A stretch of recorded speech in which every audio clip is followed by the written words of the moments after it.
تھا، لیکن 11 تاریخ کو امام حسین کے لاشے کے ساتھ اور جو باقی شہید ہوئے ہیں ان کے لاشوں کے ساتھ اور جو باقی بچے تھے قیدی، یعنی ان کے ساتھ کیا ہوا تھا، یعنی 11 محرم کو کربلا میں کیا ہوا تھا۔ نمسکار، آداب، ست شری اکال، آپ دیکھ رہے ہیں جنتا ونتا، اور جنتا ونتا میں آپ کا پھر سے سواگت ہے ایک نئی ویڈیو کے ساتھ۔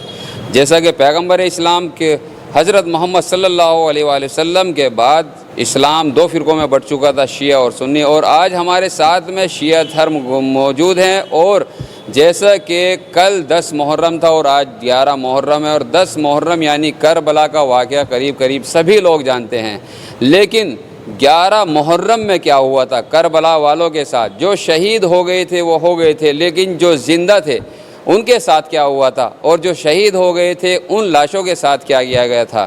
ہم شیعہ دھرم گرو سے یہی جواب لینے کے لیے آج موجود ہیں مصطفی آباد گلی نمبر 7 میں۔ ماشاءاللہ انہوں نے اشرا پڑھا ہے، اور آپ ہیں ہندوستان کے مشہور و معروف عالی جناب مولانا۔ ویسے تو کسی بھی تعارف کے محتاج نہیں، لیکن جو دوسرے سمودائے کے میرے بھائی بہن ہیں ان کو تعارف کرانا ضروری سمجھتا ہوں۔ آپ ہیں مولانا سید جون کاظمی صاحب قبلہ جولی سادات۔ ہم ان سے یہی سوال کریں گے کہ کربلا میں 11 تاریخ کو کیا ہوا تھا۔ السلام علیکم۔ وعلیکم السلام۔ جی مولانا، جیسا کہ عشرے کے بارے میں سب لوگ جانتے ہیں، امام حسین کے ساتھ 71 ساتھیوں کو شہید کر دیا گیا تھا، لیکن 11 تاریخ کو امام حسین کے لاشے کے ساتھ اور جو باقی شہید ہوئے ہیں ان کے لاشوں کے ساتھ اور جو باقی بچے تھے قیدی، یعنی ان کے ساتھ کیا ہوا تھا، یعنی 11 محرم کو کربلا میں کیا ہوا تھا؟ السلام علیکم۔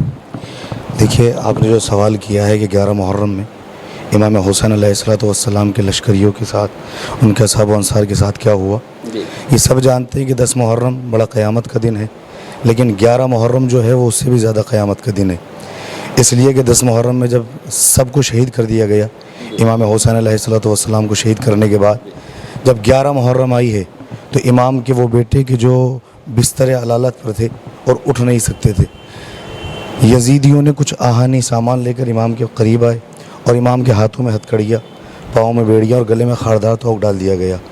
قیامت یہ ہوئی کہ امام حسین جو رسول کے نواسے تھے، ان کی بہن رسول کی نواسی کو اس طرح سے قید کیا گیا کہ ان کے ہاتھوں میں رسیاں اور پس گردن ان کے ہاتھ باندھ دیے گئے۔ مقام موت یہ ہے ہر مسلمانوں کے لیے کہ پروفٹ محمد، ان کی نواسی اور ان کے نواسے، ان پر ظلم کی انتہا یہ ہوئی کہ جب 11 محرم کو یزیدیوں نے اپنے لشکریوں کو دفن کر دیا گیا اور جناب زینب کو اونٹ پر بٹھا کر لے کر چلے، تو تاریخ یہ بتاتی ہے کہ جناب زینب نے اپنے بھائی کے عریہ لاشوں کو دیکھا کہ جو بے گور و کفن کربلا کے میدان میں پڑے ہوئے تھے۔ یزیدیوں نے اپنے لشکریوں کو دفن کیا، لیکن نواسے رسول کا لاشا بے گور و کفن کربلا کے میدان میں پڑا رہا۔ 11 محرم کی روایت یہ بھی کہتی ہے کہ امام حسین کی وہ 4 سال کی بچی کہ جسے ظالموں نے پانی نہ دیا، بلکہ امام حسین کی شہادت کے بعد سکینہ کے کانوں سے گوشواریے چھین لیے گئے، وہی ظالم جناب زینب کے قریب آیا اور آنے کے بعد کہتا ہے میں نے سنا ہے کہ حسین اپنی بیٹی سکینہ سے بڑی محبت کرتے تھے۔ انہوں نے کہا ہاں، شمر ملعون، اللہ لعنت کرے اس ظالم پر۔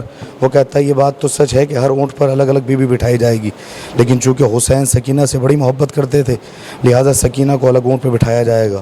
اب آپ لوگ خود سمجھ سکتے ہیں، صاحبان اولاد لوگ ہیں، کہ 4 سال کی بچی اونٹ پر اکیلی تنہا کیسے بیٹھے گی۔ سکینہ کو پھوپھی کی آغوش سے چھین لیا گیا اور سکینہ کو اونٹ کی ننگی پشت پر بٹھایا گیا۔ 4 سال کی بچی بہن کرتی رہی پھوپھی اماں مجھ سے بیٹھا نہ جائے گا۔ جب ظالم نے یہ دیکھا کہ سکینہ بیٹھ نہیں سکتی تو اس نے سکینہ کے دونوں پاؤں اونٹ کی پشت سے باندھ دیے گئے، اور اس کے بعد جب اونٹ چلتا تھا سکینہ پھر فریاد کرتی تھی۔ 4 سال کی بچی اونٹ پر بیٹھی نا، شمر ملعون نے پھر ایک رسی کو لیا، لینے کے بعد حسین کی 4 سال کی بچی سکینہ کو اونٹ کی ننگی پشت پر لٹھایا، اور لٹانے کے بعد رسیوں سے اس طرح باندھا کہ اب جب اونٹ چلتا تھا تو سکینہ کی پیٹھ اونٹ کی پشت سے زخمی ہو گئی، اور تاریخ یہ بتاتی ہے کہ اونٹ کی پشت جو ہے وہ سکینہ کے خون سے رنگین ہو چکی تھی۔ قیامت کی انتہا یہ ہے کہ کربلا کے بعد حسین کا امتحان ختم ہوا ہے تو زینب کا امتحان شروع ہو گیا ہے۔ امام حسین نے 71 ساتھیوں کے ساتھ اتنی بڑی قربانی دی ہے، یعنی کہ اتنا بڑا بلیدان دیا ہے، تو امام حسین کا کوئی پیغام جو امام حسین نے جو قربانی دی ہے اس کا مطلب یعنی اس کا مقصد کیا تھا؟ قربانی حسین علیہ السلام کا مقصد صرف ایک ہی تھا کہ دین کی حفاظت ہو، کہ جب یزید دین کو پامال کر رہا تھا اور رشتوں کو پامال کر رہا تھا، نہ باپ بیٹیوں بہن بھائی کسی میں کوئی فرق نہیں سمجھ رہا تھا، تب حسین نے دین محمد کی حفاظت کی. اور صرف امام حسین نے پیغام کربلا صرف یہی ہے کہ حسین نے صرف دین محمد کو نہیں بچایا ہے، بلکہ حسین نے پوری انسانیت کو بچایا ہے اور حسین نے پوری انسانیت کی حفاظت کی ہے. بہت بہت شکریہ، آپ نے جنتا ونتا کو اتنا قیمتی وقت دیا. جنتا ونتا آپ کا شکر گزار رہے گا. بہت بہت شکریہ. السلام علیکم. کہتے ہیں کہ انسان کو بیدار تو ہو لینے دو، ہر قوم پکارے گی ہمارے ہیں حسین. امام حسین کسی شیعہ کے نہیں ہیں، کسی مسلم کے نہیں ہیں، ایک فرقے کے نہیں ہیں. امام حسین کا غم وہ ہے کہ کسی بھی طرح، کسی بھی زبان میں اور کسی بھی ڈھنگ میں اور کسی بھی ملک میں آپ منا سکتے ہیں، ہر طرح سے جائز ہے. بس امام حسین کا پرسہ بی بی زہرا کو دیتے رہیے اور اپنا کا خیال رکھیے اور جنتا ونتا کو ایسی سپورٹ کرتے رہیے. Love you all.